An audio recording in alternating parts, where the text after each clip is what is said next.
En fait, il y a eu une histoire pour le fait que j'ai décidé de participer à cette séminaire. Je vous salue depuis l'Arménie ensoleillée et brûlante, un peu, bon, ensoleillée parce que cela fait plus 32 degrés au-dessus du zéro et brûlante, cela est lié au contexte politique. Je ne vais pas aller dans les détails maintenant.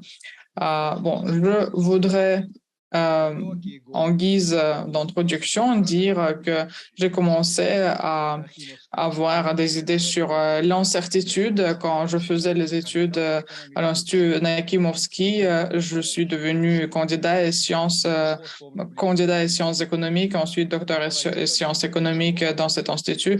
Et je me rappelle le livre de M. Petrakov qui s'appelait Les problèmes cybernétiques de la gouvernance de l'économie. Et il était écrit que la prévisibilité rigide des processus économiques ne reflète pas la réalité. Donc, tout a commencé avec cela. Et il a aussi écrit une lettre de recommandation pour ma thèse de doctorat.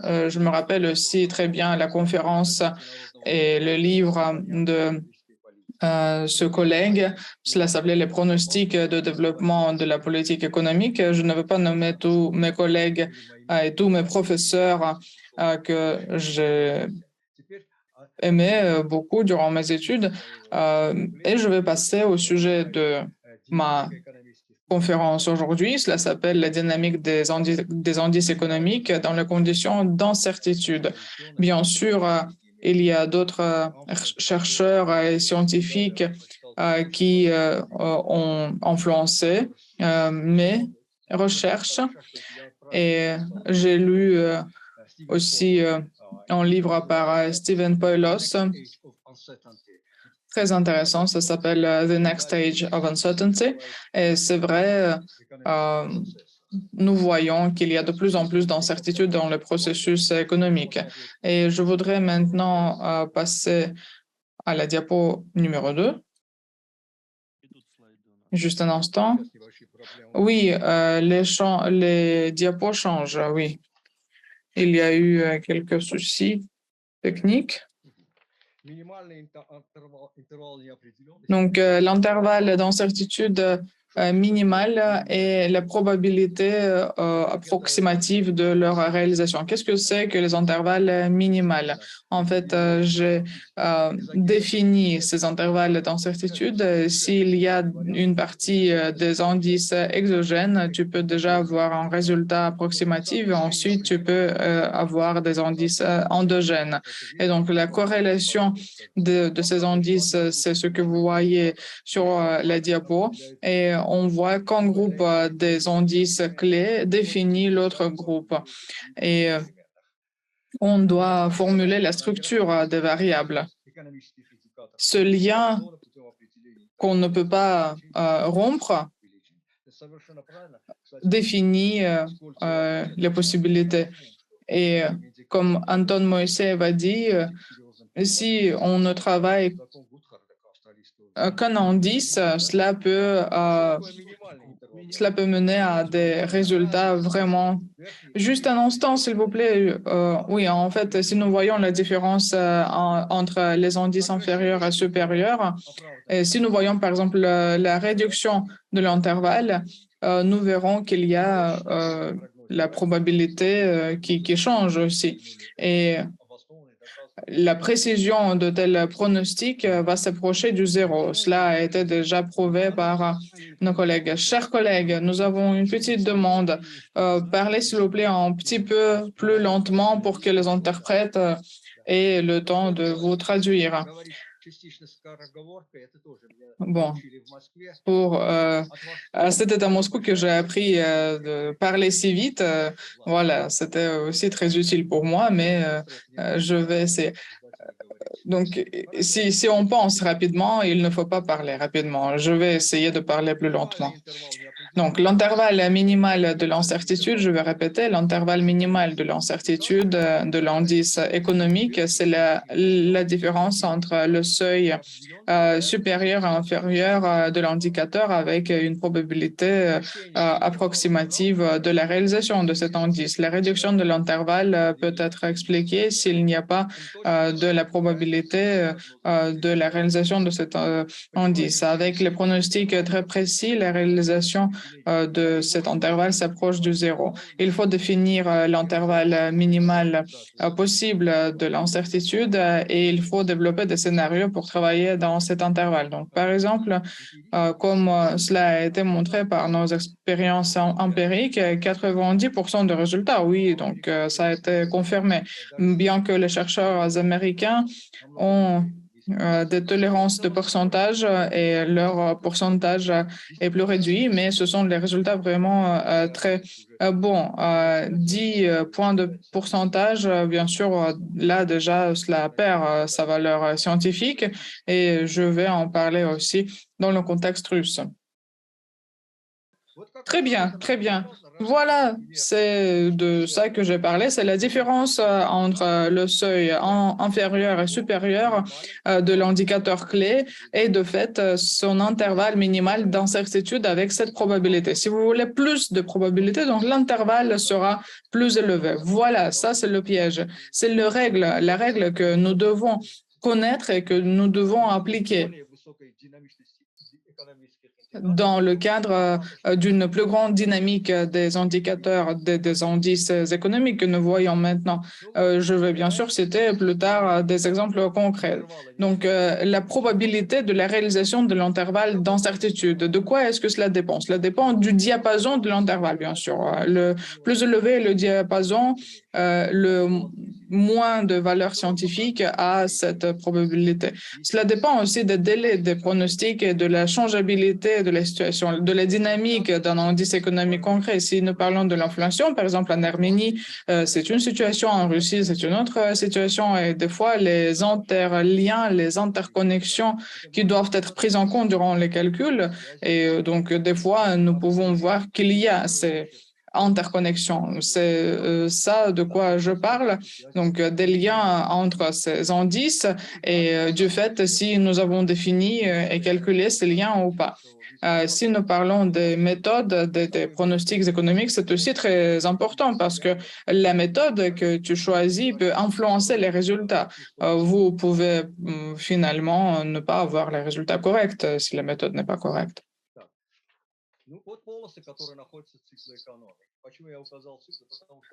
Voilà les bandes qui définissent les cycles de l'économie, les bandes à l'intérieur desquelles il y a les cycles de l'économie. Des fois, après une chute, il y aura une telle chute que même les pronostics n'auraient pas pu le prévoir. Et bien sûr, par exemple, dans 5 ans, si nous parlons de la perspective de 5 ans, les pronostics sont vraiment juste théoriques. Quels sont les scénarios possibles de la bande d'incertitude? Nous ne voyons que diapo numéro 3 de votre présentation. Si, par exemple, on choisit scénario 3 et ensuite on choisit scénario 2, par exemple, 100 000 migrants arrivent en Arménie et Arménie, par exemple, reçoivent des milliers, des centaines de milliers de dollars. Donc, maintenant, on va voir la diminution de taux d'échange de monnaie nationale. Et puis, je voudrais parler des seuils de sensibilité. Ce sont des seuils critiques et en fait, au-delà de ces seuils, on voit que l'incertitude augmente. Une augmentation de seuil de sensibilité peut changer la situation significativement. Et une dépréciation de la monnaie nationale d'1%, 10 fois au cours de l'année est généralement beaucoup moins dommageable qu'une dépréciation de 10% une fois par an. Même 1%, même l'augmentement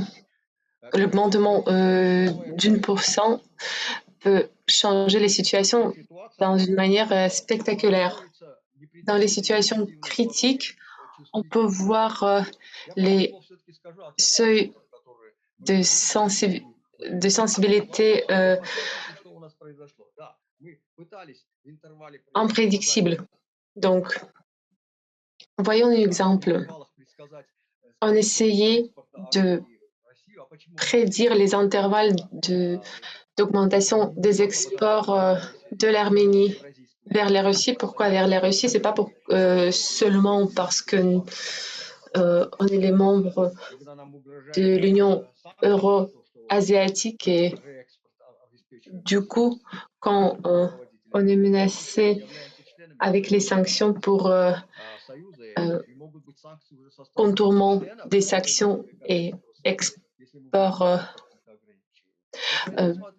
parallèle, mais en fait, on peut vraiment souffrir de ces sanctions. Donc, voyons cet exemple. Les exports vers la Russie étaient au niveau de 800 millions de dollars. Pourquoi c'est très important pour nous? Parce que ce sont les produits avec la valeur ajoutée augmentée. Nous exportons les matières premières vers l'Europe. Nous exportons les métaux et en fait, on a vu une croissance des exports jusqu'à 2,5 milliards de dollars autour d'une année. Donc, qu'est-ce qu'on exporte maintenant? Les téléphones portables, les équipements électroniques, les machines et en fait, tout cela s'explique par les exports augmentés qui viennent de Chine et des pays arabes. Donc, nous importons les produits de ces pays. Et pourquoi je veux parler de ces seuils de sensibilité? Ce que nous avons vu, c'est la chose suivante. On a vu l'augmentation de taux d'échange de la monnaie nationale. Je mentionnais ça dans ma livre parce qu'il y a deux limitations ici. Si on voit l'augmentation de taux d'échange, quelles seraient les conséquences? Maintenant, la Russie est sous les sanctions et c'est pourquoi elle ne peut pas importer les techniques. Si on voit que le rouble s'affaiblit, ça peut résulter à hyperinflation. En Arménie, la situation est différente.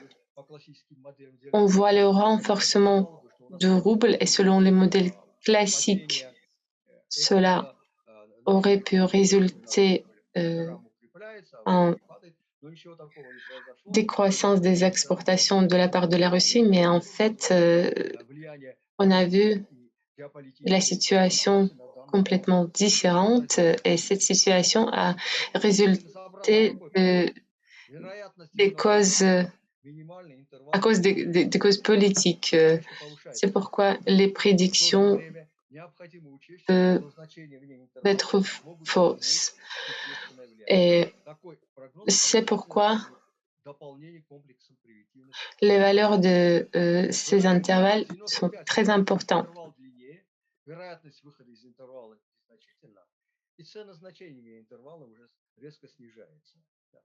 Si on voit 95% de probabilité, l'intervalle est plus long, la probabilité de dépasser l'intervalle est négligeable et la valeur de l'intervalle, la valeur des valeurs en dehors de l'intervalle est minimale. Et dans ce cas, il est très difficile de faire des prédictions. Il faut ajuster les prédictions chaque 6 ans parce que les intervalles peuvent changer.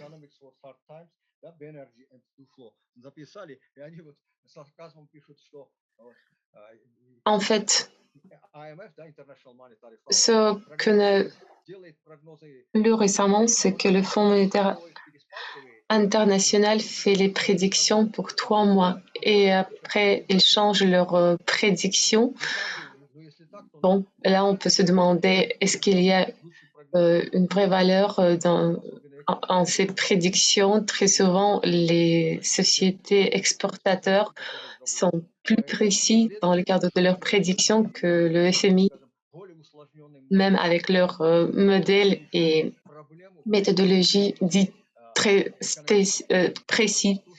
Mais ces modèles ne résolvent pas le problème d'incertitude. Donc, prendre des décisions avec une marge d'incertitude signifie explorer les scénarios pour les processus économiques qui prennent en compte les facteurs d'incertitude de cette marge, augmentant ainsi la probabilité de prédiction. Je pourrais vous présenter ma livre qui a été publié à Londres. J'ai essayé de proposer quelques thèses que je présente dans le cadre de cet livre aussi et pourquoi j'ai choisi cette image avec le monnaie qui représente la monnaie nationale. Si on voit l'inflation d'1%, cela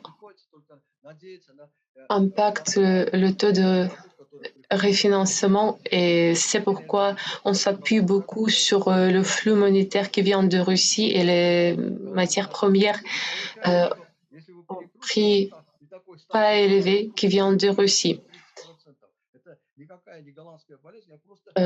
On ne peut pas dire que notre économie souffre du syndrome hollandais. C'est vraiment la situation très avec beaucoup de contraintes des différents côtés. La stabilité là est très fragile. Je peux dire la même chose par rapport à la monnaie nationale de la Russie. Il ne faut pas créer trop de contraintes et tourner, augmenter les limites des deux côtés. Il faut rester dynamique et comme cela, on va résulter dans une situation avec l'économie plus dynamique. Et c'est comment il faut travailler dans le cadre de l'Union euro-asiatique économique ensemble parce que dans le cadre de nos paroles et nos discours, on coopère, mais c'est pas toujours le fait. J'ai proposé toutes ces thèses dans ce livre et j'espère que vous allez les trouver intéressants. J'ai expliqué cette théorie des intervalles. Et si vous avez des questions sur les seuils de sensibilité et les marges d'incertitude, je peux expliquer tout cela plus en détail et j'espère si j'allais trop vite, mais c'est tout de ma part. Merci.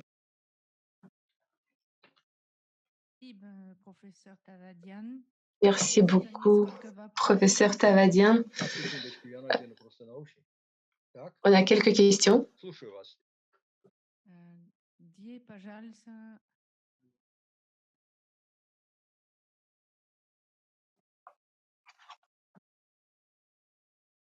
Professeur Volkonski.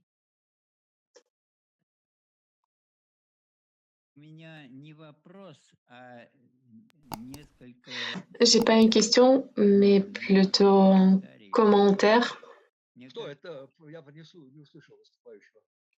C'est qui, pardon? C'est professeur Volkonski. Ah, peut-être vous ne me souvenez plus, mais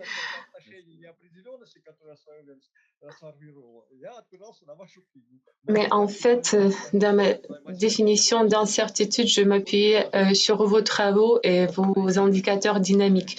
Je suis très heureux de vous entendre. Merci beaucoup. Euh, Ça me plaît beaucoup que vous avez parlé de l'incertitude. Je pense que dans le cadre de ce séminaire, on a vu des sujets et des thèses très intéressants. Par exemple, Igor Frolov a mentionné, il a dit qu'il n'y a pas de futur. Il a articulé son problématique comme cela. Mais moi, je suis intéressée dans une autre chose.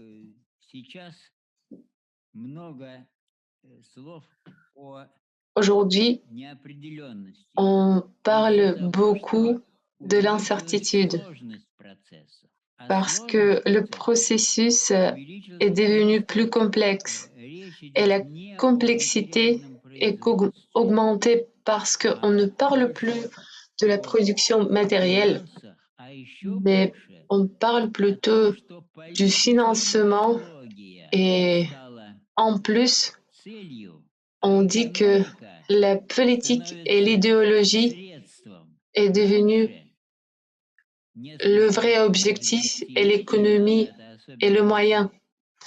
Quelques décennies avant, ou si on voit par exemple la période un siècle avant,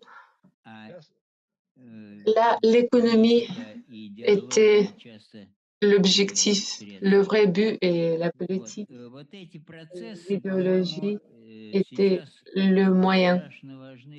Je pense que ces processus sont très importants aujourd'hui et il est très intéressant de les voir.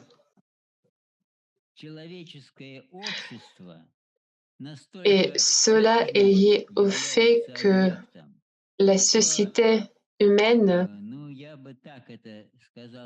est un objet tellement complexe que les sciences humaines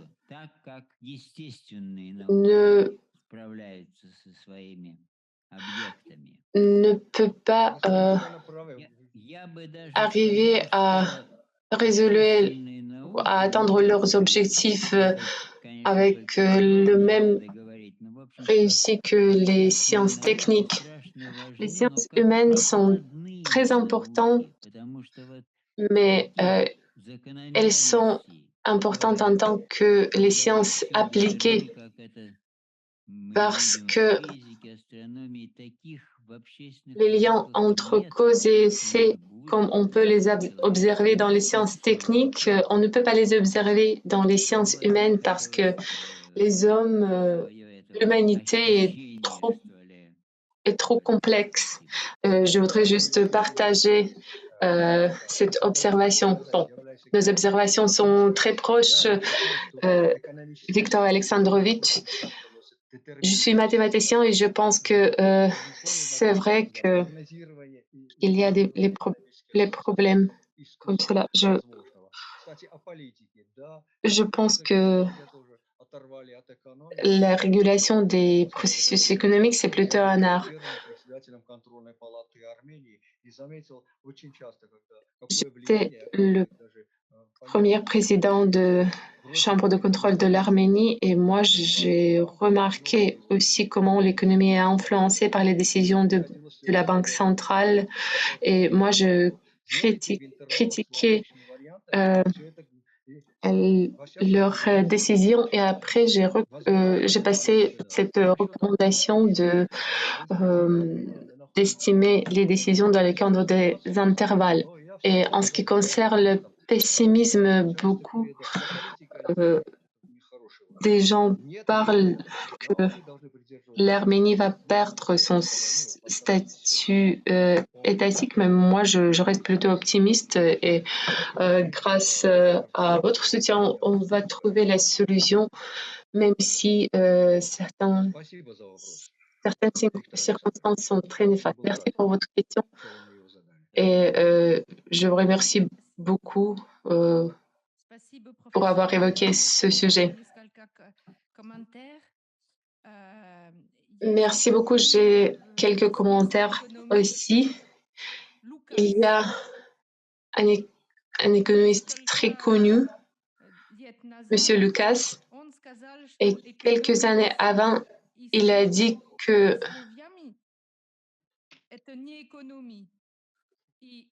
si on procède par les épars et par les mots, ça ne va pas nous aider. Il y a des différents types de comment on peut réguler l'économie. Par exemple, comme vous l'avez démontré dans le cadre de votre présentation. Par exemple, il y a le cadre LST. Oh oui, je me souviens de ce livre, je peux vous le montrer. C'est le livre par Kahneman. Oui, c'est très important pour notre économie. Ashot, pardon, mais nos interprètes le trouvent assez difficile de suivre votre discussion quand vous parlez en simultané.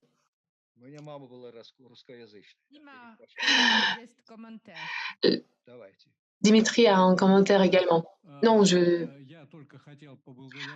voudrais juste vous remercier pour la présentation théorique de très haute qualité. Et en même temps, je vois que oui, cette présentation peut être comprise par les spécialistes, par ceux qui ne sont pas les spécialistes dans le cadre des modèles mathématiques. Il est très difficile de présenter des modèles mathématiques avec une telle clarté.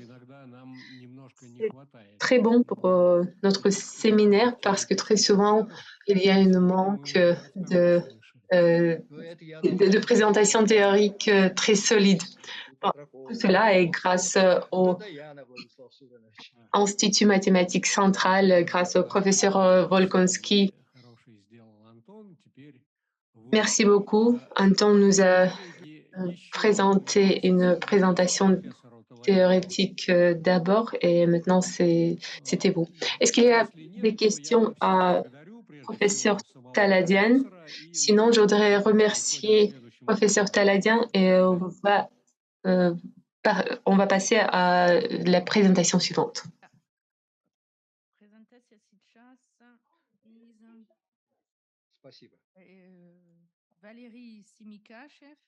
Maintenant, on va donner la parole à Valérie Semikachev.